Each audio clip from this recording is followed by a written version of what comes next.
तो देखिए क्लास 9 का जो हम चैप्टर पढ़ रहे थे मैटर यानी पदार्थ के बारे में, आवर सराउंडिंग इन मैटर, उसी का हमारा जो नेक्स्ट टॉपिक है, क्या पदार्थ अपनी अवस्था को बदल सकता है, यानी कि इंग्लिश में बोला जाए तो can matter change it's state, क्या वो अपनी अवस्था को मैटर यानी पदार्थ होते चेंज कर सकते हैं। तो आप लोग बताएंगे हाँ वो चेंज कर सकते हैं। क्यों? क्योंकि उसके दो इफेक्ट होते हैं, दो कारण होते हैं उसको चेंज करने के तरीके। जैसे देखिए पहला हम इसके अंदर क्या पढ़ेंगे, जो पहला पॉइंट होगा कैन मैटर चेंज स्टेट, जिसमें तापमान परिवर्तन का प्रभाव, यानी कि किसी भी मैटर का यानी किसी भी पदार्थ में क्या कर रहे हैं, उसके टेम्परेचर में क्या कर रहे हैं, कुछ बदलाव कर रहे हैं, कुछ प्रभाव डाल रहे हैं, यानी इफेक्ट चेंज ऑफ टेम्परेचर। तभी भी हमारा जो मैटर होगा यानी कि वो क्या करेगा, अपनी अवस्था को चेंज करेगा। अवस्था मतलब समझते हैं, यानी कोई इंसान जैसे मान लीजिए आप लोग बेंच पे बैठे हैं तो एक पोजीशन से दूसरे पोजीशन को क्या करना है, एक्वायर करना, यानी उठ के चले जाना, यही बोला जाता है क्या, अवस्था यानी स्टेट को चेंज करना। समझ में आया? तो अब जैसे मान लिया आप लोग अभी गर्मी है ना, तो अपने गर्मी में क्या करें, अपनी अवस्था में आ रहे हैं आप लोग, हल्के कपड़े पहनना, कॉटन की चीजों को यूज करना, समझ में आ रहा है, एसी में रहना, तो ये सब क्या बता रहा है आपको, यानी अपनी अवस्था को आपको लोग क्या कर रहे हैं, चेंज ही तो कर रहे हैं। यानी क्या कर रहा है, पहला क्या, तापमान परिवर्तन का प्रभाव यानी इफेक्ट चेंज ऑफ टेम्परेचर। दूसरा इसके अंदर हम पढ़ेंगे स्टेट ऑफ यानी कि चेंज इट्स स्टेट, जिसमें दाब परिवर्तन का प्रभाव, दाब परिवर्तन का प्रभाव है इफेक्ट चेंज ऑफ प्रेशर, यानी दो तरीके किसी भी मैटर यानी पदार्थ को चेंज करने के तरीके। जिसमें देखिए पहला हम लोग पढ़ेंगे क्या, इफेक्ट चेंज ऑफ टेम्परेचर, यानी तापमान परिवर्तन का प्रभाव। तापमान परिवर्तन का प्रभाव में हम लोग तीन चीज देखते हैं। तापमान समझते हैं, जैसे समझ जाइए एक मेरे पास एक बीकर है और इस बीकर में हमने अगर वाटर को लिया है, इस वाटर को क्या करें, जैसे बीकर है, इसमें हमारा क्या H2 यानी कि वाटर है, तो वाटर एक हमारा क्या मैटर है, पदार्थ है ना। अब इसकी अवस्था, अभी अवस्था आप लोग क्या बता रहे हैं, लिक्विड है, क्या है, लिक्विड ही तो है। यस सर, इसका अभी इसकी अवस्था किस फॉर्म में है, लिक्विड फॉर्म में। तो ये बोल रहा है कि पदार्थ को क्या हम उसकी स्टेट यानी अवस्था को चेंज कर सकते हैं, तो हम चेंज कर सकते हैं, बस इसी के माध्यम में आपको अभी समझना है। जैसे देखिए पहला क्या लिखा है, पहला जो हम लोग इसके अंदर देखते हैं क्या लिखते हैं, सॉलिड एज आइस, यानी ठोस क्या करता है, जैसे बर्फ में क्या हो जाता है, कन्वर्ट हो जाता है। जैसे समझने का मतलब ये है, आपको अभी समझ में नहीं आ रहा है तो ध्यान से समझिए। हम उस क्या पढ़ रहे हैं अभी कि किसी भी मैटर को क्या हम इसके स्टेट को चेंज कर सकते हैं, यानी उसकी पोजीशन को चेंज कर सकते हैं, तो हाँ हम चेंज कर सकते हैं। यानी कि किसी भी पोजीशन को चेंज करने के लिए आपको पता है कि तीन चीज हमको पता है, एक होता है सॉलिड, लिक्विड, गैस, यही तो है। किसी चीज पोजीशन स्टेट यही ना है, किसी भी मैटर का स्टेट है, स्टेट यानी कि अवस्था यही है किसी भी पदार्थ का। तो इसमें बोल रहा है किसी फॉर्म में क्या हम किसी पदार्थ को चेंज कर सकते हैं, तो आप बताएंगे हाँ चेंज कर सकते हैं। इसके देयर में दो कारण होते हैं चेंज करने के तरीके, या तो उसको टेम्परेचर को बढ़ा दीजिए या उसमें प्रेशर डाल दीजिए। तो ये तीनों अवस्था में किसी न किसी फॉर्म में आपको ये आपको मैटर यानी पदार्थ मिल जाएंगे। जैसे देखिए कैसे, हमारे पास एक वाटर है, ठीक, ध्यान से देखिए, पहला चीज इस फॉर्म में हम लोग पढ़ रहे हैं कि सॉलिड एज आइस, यानी कि ये हमारा क्या है, वाटर है ना। Yes sir. पहला ही चीज पढ़ रहे हैं टेम्परेचर में, अगर टेम्परेचर को क्या कर रहे हैं, उसके टेम्परेचर को इंक्रीज या डिक्रीज, उसके टेम्परेचर को क्या कर रहे हैं, गिरावट कर रहे हैं, बढ़ा रहे हैं, तभी उसके पदार्थ में यानी जो मैटर है हमारा तभी तो चेंज जाएगा। टेम्परेचर ही तो सब निर्भर करता है। Yes sir. जैसे देखिए ये वाटर है, तो वाटर को क्या करेंगे, अगर हम टेम्परेचर क्या करेंगे, डाउन करेंगे, यानी मेल्ट करेंगे, मेल्ट मतलब समझते हैं, मेल्टिंग पॉइंट्स, यानी कि वाटर जो हमारा है मेल्ट करेंगे, यानी इस वाटर को, तो कुछ समय बाद आप देखेंगे कि ये आइस में कन्वर्ट हो जाएगा। कन्वर्ट होगा कि नहीं, होगा। मेल्ट मतलब होता है क्या करना, गल, इसको क्या करना, गलना, इसके टेम्परेचर को इतना गिरा देना कि वो अपने आप को क्या कर ले, जमा ले, सॉलिड फॉर्म रख ले। तो तो ये जब बर्फ में यानी कि कन्वर्ट हो जाएगा, ये क्या हो जाएगा, बर्फ में जब कन्वर्ट होगा तो जो आपको बर्फ यानी कि आइस जो आपको दिखाई देगा, ये आपको कैसे दिखाई देगा, टुकड़ों टुकड़ों दिखाई देगा कि नहीं? यस सर, ऊपर यानी कि किस फॉर्म में आ गया, सॉलिड। Solid form. तो आपको सीधा पता चला कि हमारा जो मैटर है वो चेंज हो सकता है। समझ में आया? Yes sir. तो पहला ये आपको समझ में आ गया, ठोस जैसे बर्फ में क्या कर देना, कन्वर्ट कर देना, टेम्परेचर में चेंज। दूसरा चीज इसी पढ़ना आपको, जैसे liquid as other familiar water, यानी द्रव जैसे जल में जाना। अब इसको भी आप लोगों को समझना है, यानी हमारे पास द्रव है तो उसको किस में कन्वर्ट कर देना, जल समझते हैं? Yes sir. वही एक्चुअली लिक्विड ही होता है। जैसे देखिए, अब ये हमारे पास ये हमको सॉलिड मिल गया ना। Yes sir. अब जब इसको क्या करेंगे, मान लीजिए ये हमारा ये वाला है, इस प्रोसीजर को फिर से हम कर रहे हैं।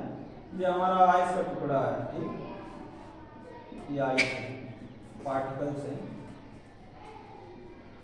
अब देखिए क्या है, जब इसको हम लोग क्या करेंगे, हीट देंगे ना।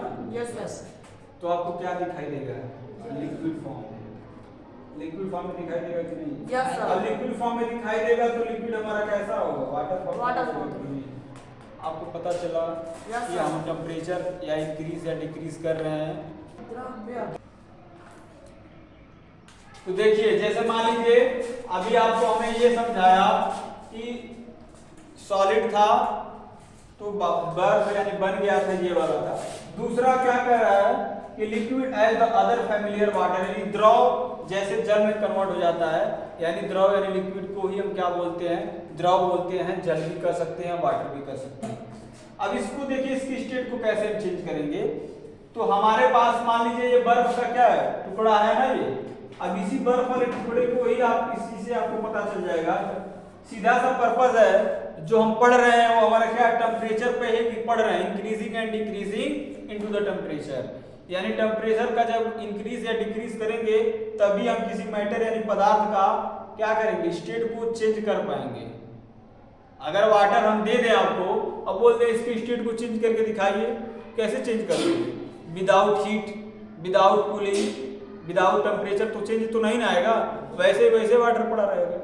तो पहला इफेक्ट जो हम पढ़ेंगे टेम्परेचर पे, तो देखा आपने टेम्परेचर ही इसको डिफाइन किया ना, ये सॉलिड फॉर्म में गया, तभी तो ये ठोस में आया है, सॉरी ठोस में आया है। Yes sir.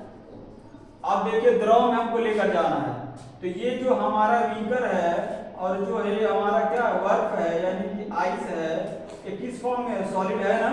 Yes sir. जब इसको हम हीट करेंगे यानी गर्म करेंगे तो ये आपको क्या दिखाई देगा, फिर water form. Yes sir, liquid form में देगा। ये लिक्विड फॉर्म में आया। यस सर, आ गया। यानी कि ये क्या है, हमारा द्रव है। यस सर है।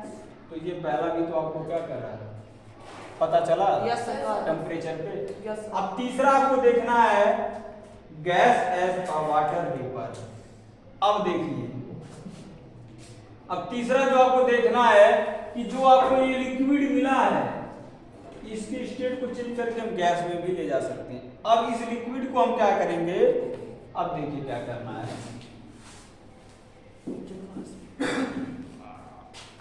अब इस जो लिक्विड हमारे पास है ये करने, इस लिक्विड को लीजिए, ठीक। अब इसको क्या करिए, हीट करिए, बहुत ज्यादा एक्सेस अमाउंट में हीट करेंगे तो कुछ समय बाद आपको वाटर वेपर दिखाई देगा। यानी कि क्या, ये अगर जो बीकर है तो भाप बन के क्या करेंगे, निकलने लगे। निकलेगा कि नहीं, यानी इसको क्या बोलेंगे, सर कुकर जैसे, कुकर जब ज्यादा गर्म तो उससे सीटी निकलता है। समझ में आया।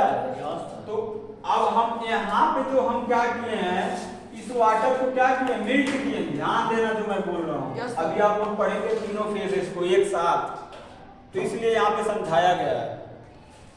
अभी इस वाटर को आप लोग क्या किए हैं, मेल्ट किए हैं ना। Yes sir. यानी कि एमपीआई मेल्ट किए हैं।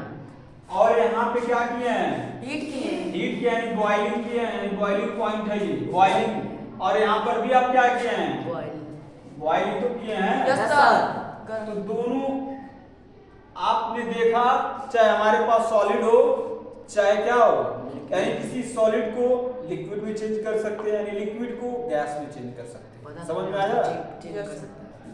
और ये किस पे डिफाइन है? टेम्परेचर पे। तो आपको ये पता रहे, ठीक? Yes sir. तो ये आपने देखा। Yes sir. अब ये तीनों चीज आपको पता चल गया, Yes, sir. टेम्परेचर पे है। और नेक्स्ट आपको आगे देखना है कि अगर आपसे ये पूछा जाए कि गतिज ऊर्जा क्या होती है, तो आप लोग ये बताएंगे गतिज ऊर्जा वह ऊर्जा है किसी भी मैटर के क्या करते हैं, जब उसको एक्सेस अमाउंट में टेम्परेचर देते हैं, उसके टेम्परेचर को क्या करते हैं, टेम्परेचर देते जब बढ़ता जाता है तो उसके जो पार्टिकल्स होते हैं गति करने लगते हैं। और जो गति करने लगते हैं यानी कि कंपन करने लगते हैं, मूव करने लगते हैं, तो उसी को बोलते हैं गतिज ऊर्जा, यानी कि काइनेटिक एनर्जी। आगे देखिए, ठोस यानी सॉलिड के तापमान, यानी सॉलिड के तापमान, ये सॉलिड ही तो था हमारा, ये बस सॉलिड के तापमान को बढ़ाने पर उसके कणों की गतिज ऊर्जा बढ़ जाती है। अभी ये जो हमारा क्या था, सॉलिड ही तो था। जब इसको हमने क्या किया, इसके तापमान को, अभी देखो इसे नहीं समझ में आएगा, जो हमने अभी आपको बर्फ वाला जो हम आपको करके दिखाए हैं ना, देखिए ये जो बर्फ का टुकड़ा है आपके पास, ये आइस यानी कैसा है, सर अभी सॉलिड फॉर्म में है। अब देखिए ठोस एक सॉलिड है। Yes sir. जब इसके हमने क्या किया, टेम्परेचर यानी कि तापमान को क्या करें, बढ़ाए हैं, यानी कि जब इसको हीट किए हैं तो इसके जो पार्टिकल्स हैं तो उनके बीच में क्या हुआ है, मोशन हुआ है। Yes, sir. यानी कि गति हुआ है। तो गति हुआ है, उसी गति को जब हीट किया हमने, उसी गति को यानी कि जब ये लिक्विड फॉर्म में आया है तो इनके दोनों बीच में क्या किया है, कणों के बीच में क्या हुआ है, गति, तभी तो लिक्विड में जाके कन्वर्ट हुआ है। Yes sir. गतिज ऊर्जा उसी को बोलते हैं, और इंग्लिश में बोला जाए तो इसको बोलते हैं काइनेटिक एनर्जी। समझ में आया? जिसमें आपको क्या होता है, गतिज ऊर्जा में क्या होता है, वृद्धि होने के कारण कण अत्यधिक क्या करने लगते हैं, कंपन यानी कि वाइब्रेटिंग करने लगते हैं। Yes sir. समझ में आया? Yes sir. तो गतिज ऊर्जा भी आपसे पूछा जाए तो आप पूरा लिख सकते हैं अपने से। समझ में आपको आया ना कि गतिज ऊर्जा क्या होती है? तो गतिज ऊर्जा यानी काइनेटिक एनर्जी आप बता सकते हैं कि क्या करते हैं, जब किसी पार्टिकल्स यानी जब किसी कण को क्या करते हैं, अत्यधिक टेम्परेचर देते हैं तो उनके बीच में क्या लगता है, यानी कि कणों में क्या होता है, गतिज ऊर्जा होती है। और तब गतिज ऊर्जा होने के कारण ही उसी को क्या कहते हैं, गतिज ऊर्जा। जैसे अगर इसको समझना एक तरीके से और तो देखिए, गतिज ऊर्जा को समझना किस तरीका हो रहा है, उनके कणों के बीच में आपको ऐसे समझिए, उनके कणों के बीच में क्या होता है, ऊर्जा उत्पन्न होता है, यानी कंपन, काइनेटिक ऊर्जा उत्पन्न हो जाए, यानी उसी को बोलते हैं काइनेटिक एनर्जी। जैसे देखिए टेम्परेचर, ये हमारा क्या है, बीकर, एक बीकर है और एक वाटर है, इसके अंदर हमने वाटर डाला, एक ऐसा वाटर है कोल्ड ठंडा, और यहाँ पे हम ले रहे हैं एक ऐसा वाटर है हॉट वाटर। हॉट। अब इसके अंदर कोई सोल्यूशन को हम डाल रहे हैं, यस सर, और इसके अंदर हम किसी सोल्यूशन को डाल रहे हैं, तो आप बताइए सबसे ज्यादा किसमें क्या हॉट वाटर, ये काइनेटिक एनर्जी डिफाइन करता है। समझ में आया? Yes sir. सर क्योंकि उसकी गति, हाँ, गतिज ऊर्जा क्या हो जाती है, बढ़ जाती है, मूव करने लगता है। इसलिए जो हम बाहर से किसी भी चीज को डालते हैं, डिसॉल्व करते हैं, तो जल्दी भूल जाता है। तो इसको लिखवाने की जरूरत रही है, अपने भाषा में आप लोगों को पूरा बढ़िया से समझ में आ गया, इसको लिख सकते हैं। समझ में आया? नेक्स्ट टाइम हम जो पढ़ेंगे दाब परिवर्तन का प्रभाव, इफेक्ट चेंज ऑफ प्रेशर।